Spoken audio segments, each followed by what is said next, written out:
Hello friends, வணக்கம். உங்கள் வீடில் இல்லங்களிருந்து இன்றைக்கி நம்ம சிம்பிளாக டேஸ்டியாக நச்சுன்னு மதுரை காடா ஃப்ரை தான் பார்க்க போகிறோம். வீட்டில் இருக்கிற இன்க்ரீடியன்ஸை வச்சு ஹோட்டல் ஸ்டைலில் கமகமன்னு ரெசிபி பார்க்க போகிறோம். ரெசிபி பார்க்குறதுக்கு முன்னாடி நம்ம சேனலை லைக் பண்ணாதவங்க லைக் பண்ணுங்கள், ஷேர் பண்ணாதவங்க ஷேர் பண்ணுங்கள், சப்ஸ்கிரைப் பண்ணாதவங்க சப்ஸ்கிரைப் பண்ணிக்கோங்க. வாங்க வீடியோக்குள்ளே போகலாம். நான் நல்லா மஞ்சள் பொடி போட்டு 3 காடையை நல்லா கழுவி வச்சுருக்கேன். ஒரு பேனில் நம்ம காடையை போட்டு 1 டேபிள் ஸ்பூன் இஞ்சி பூண்டு போட்டு சால்ட்டு தேவையான கல் உப்பு போட்டு தண்ணி ஊற்றி வேக விட்டுக்கோங்க. இந்த தண்ணியை கீழே ஊற்ற தேவையில்லை. இந்த தண்ணியை வச்சு தான் நம்ம கடைசி ஸ்டெப்பில் நம்ம செஞ்சுருப்போம். அதனால இந்த தண்ணி வேஸ்ட்டே ஆகாது.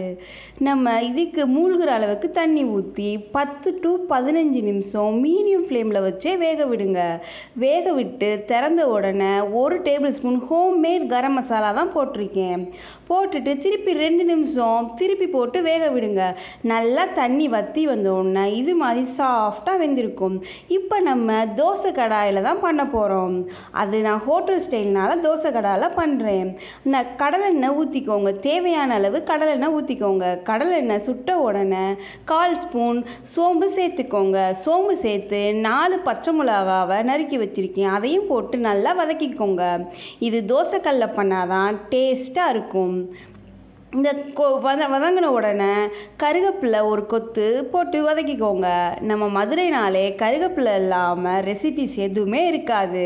அதுக்காண்டி கருவேப்பிலை கண்டிப்பாக போட்டுக்கோங்க. நான் 4 மீடியம் சைஸ் ஆனியனை குட்டி குட்டியாக நறுக்கி வச்சுருக்கேன். எவ்வளோ குட்டியாக நறுக்க முடியுமோ அவ்வளோ குட்டியாக நறுக்கி வச்சுக்கோங்க.